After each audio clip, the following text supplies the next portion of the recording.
سردرد، گیجی و مه مغزی، سرگیجه و حالت تهوع.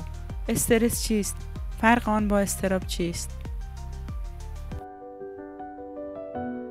دوستان گلم سلام، من صفورا هستم، دانشجوی روانشناسی.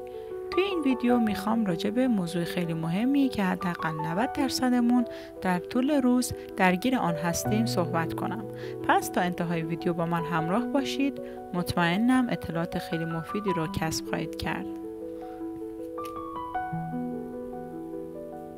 استرس چیست؟ زمانی که تغییرات جدیدی در زندگی ایجاد میشه و شرایط ما رو تحت شعاع قرار میده، بسیار طبیعیه که مغز واکنش متفاوتی نشون بده.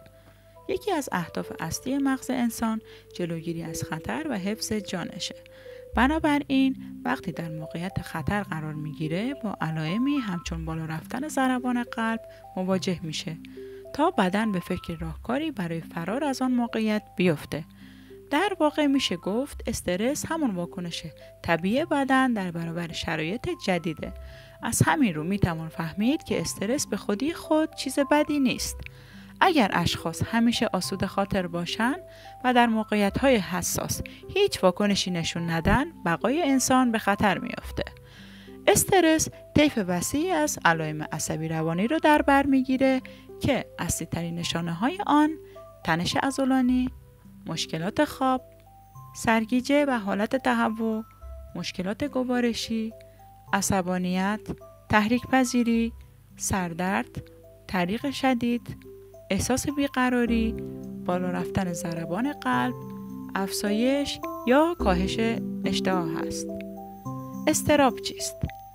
یک احساس ترس، نگرانی یا ناراحتی شدیده که لزوماً بر اثر تجربه یا لمس محرک خاصی ایجاد نمیشه. به عنوان مثال، شما با دیدن یک موقعیت دلهره‌آور دچار استرس و بالا رفتن ضربان قلب شدید میشید. این واکنش طبیعی بوده و پس از مدت کوتاهی برطرف میشه.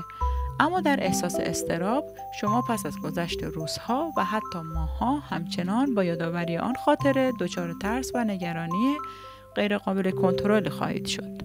نشانه‌های اضطراب و استرس شباهت‌های زیادی به هم دارند، اما مهمترین علائمی که نشان دهنده اضطراب هستش عبارتند از احساس سوزن شدن، بی‌حسی و کسلی شدید، احساس عذابی قریب الوقوع، گیجی و مه مغزی است.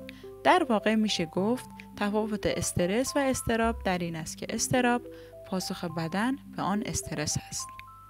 خب دوستان عزیز، ممنون که تا انتهای این ویدیو با من همراه بودید. در ویدیوی بعدی راه‌های درمان و کنترل استرس و اضطراب رو توضیح خواهم داد.